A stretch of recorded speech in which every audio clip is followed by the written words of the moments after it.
Hi, today's good person to know is James Ketchell. He's a serial adventurer whose talk was on the power of persistence. James started his career being a professional motorcyclist, the kind of guy that goes round and round and round at high speeds around a track. Only it came to an end when he had a really bad accident, and the doctor said to him he needed to set his expectations accordingly. Only as a young child, James always dreamt of rowing a boat around the Atlantic, so that was his goal. Once he was well enough, he went in a boat, what should have taken him between 70 to 80 days took him over 100, and at times he was demoralized. Only he knew he just had to keep on going, and that was his secret. As soon as he'd ended that adventure, a friend asked if he wanted to climb Mount Everest. And he said yes, he jumped at the chance, in fact, only he had to raise £30,000. For every no that he received, he contacted 10 other people. And when he thought, actually, there's no point contacting this person, they're going to say no, he did. And they ended up being his sponsor. Now, when James came back from climbing Mount Everest, he had a really bad lung infection. In fact, he could have died up there. So he decided, in order to spur himself on, he was going to cycle around the world. I mean, can you believe this guy? He just goes on and on and on and on. He's not frightened by illness or obstacles. He just has this belief, if you just keep on going, you will get there in the end. So I hope you enjoy this video, and thank you for watching. 8 years ago, I used to race bikes. This is a Kawasaki ZX6 Ninja.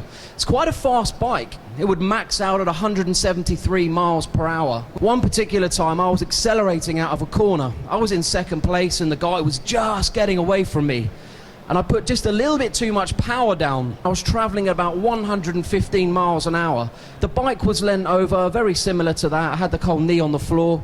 And all of a sudden, I just felt the back end of the bike let go.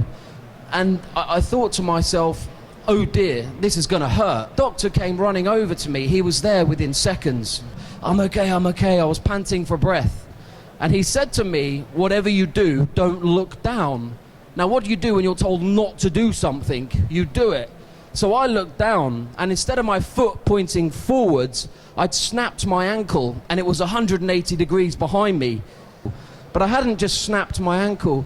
I'd broken my arm, I'd broken my hand, and I'd broken both my legs. So I woke up in this like full body cast. I just had to kind of figure out how I could turn something negative into something positive.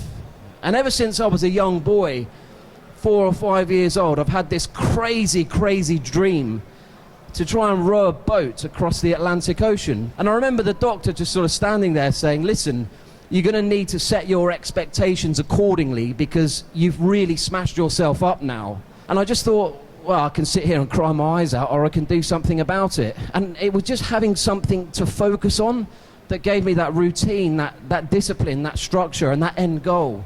It took 6 months to get out of the wheelchair again and be able to sort of limp around. And it took about a year to walk properly, and about 1.5 years to make what I would say was a fairly good recovery. So I went on to row across the Atlantic. I have no idea why no one would join me. So I decided to do it on my own. And it was the best decision I ever made. What should have taken about 70 to 80 days took 110 days, 4 hours and 4 minutes. Not that I was counting, eh? But I had this kind of mindset when I was out there that if I did one thing, and that one thing was to just keep going, as long as I didn't row in circles, by default, I would reach land. I'd run out of ocean. But I'm a true believer that when you push yourself out of your comfort zone, doors of opportunity will just naturally open. And it was during my preparation for the row that I met someone who was also rowing the Atlantic. And he happened to be a very accomplished high-altitude climber. And I think he'd summited Everest 5 times at this point.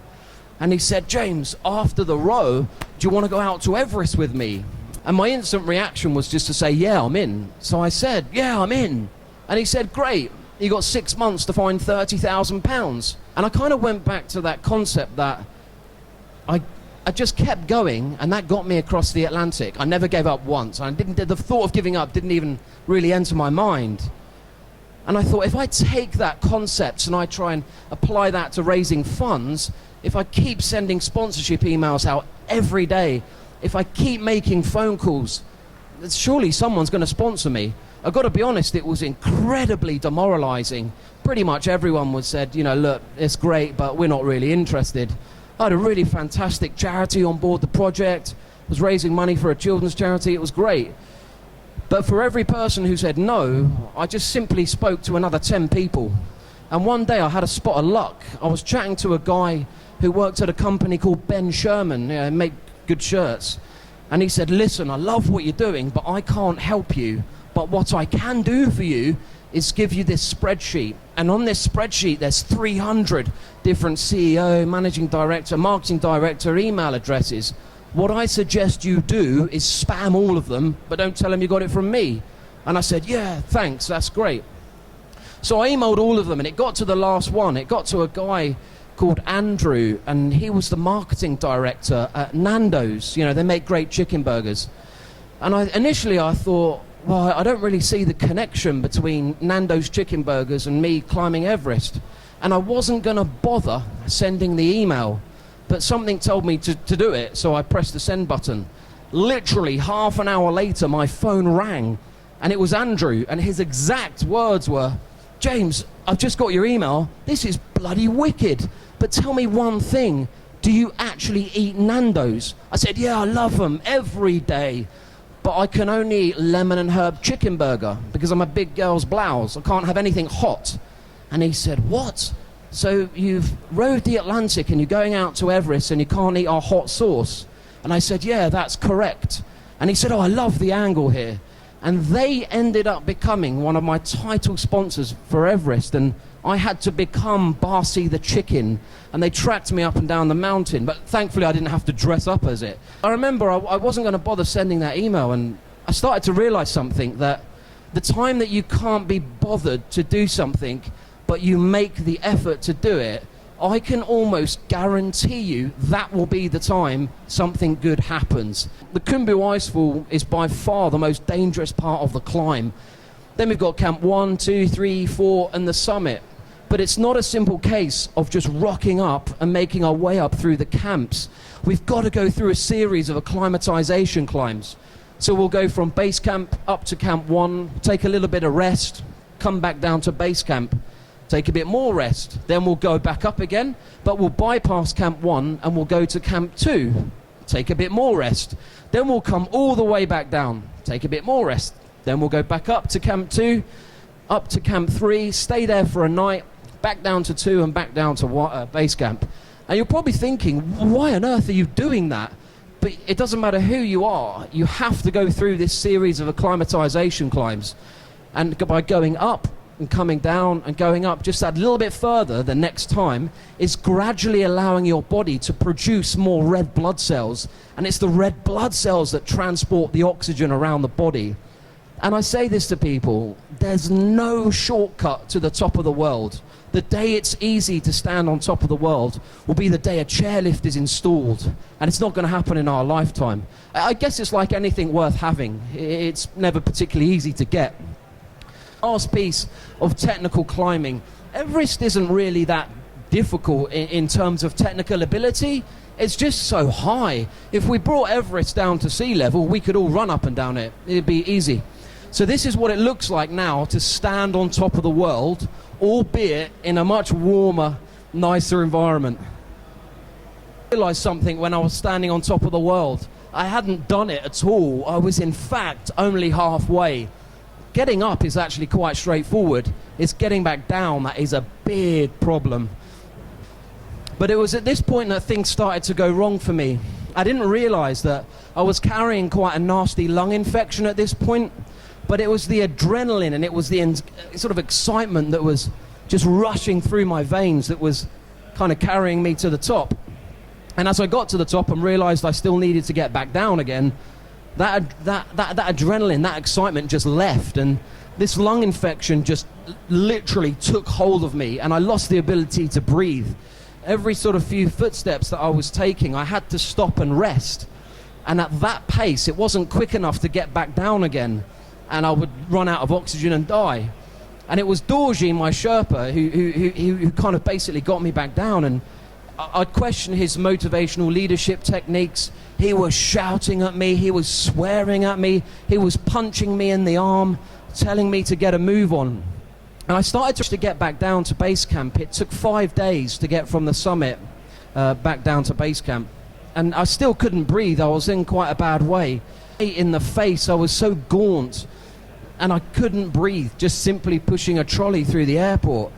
So we decided to go to the doctors when I got home, and he said, listen, just go straight to the hospital. So I'm in hospital now, and we got to clear this infection, otherwise you could deteriorate.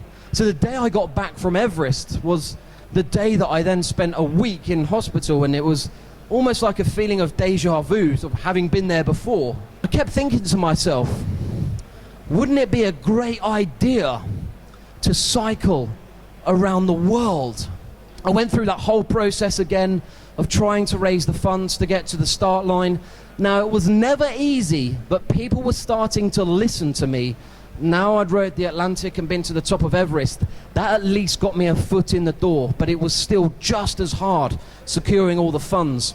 So I set off. One of the things that I did do when I was cycling around the world was speak in a school. I do a lot of work with young people. I'm an ambassador for the Scouts.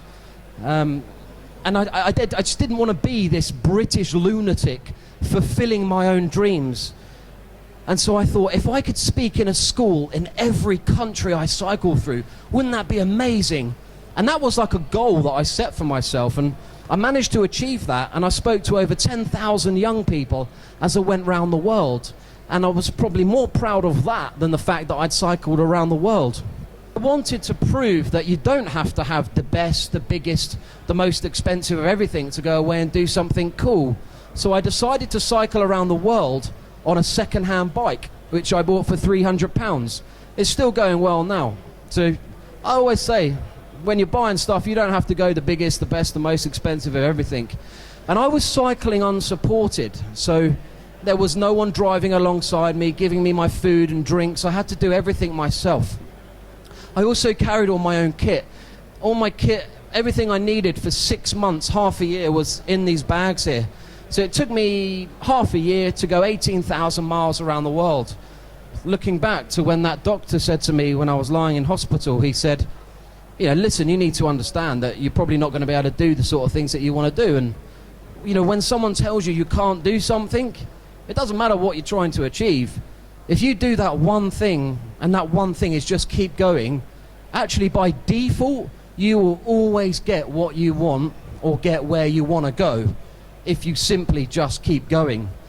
When I was listening to James's talk, I just thought, you're incredible. What is it that's in you that makes you want to push your boundaries as far as you have? And he said, actually, there's absolutely nothing special about me.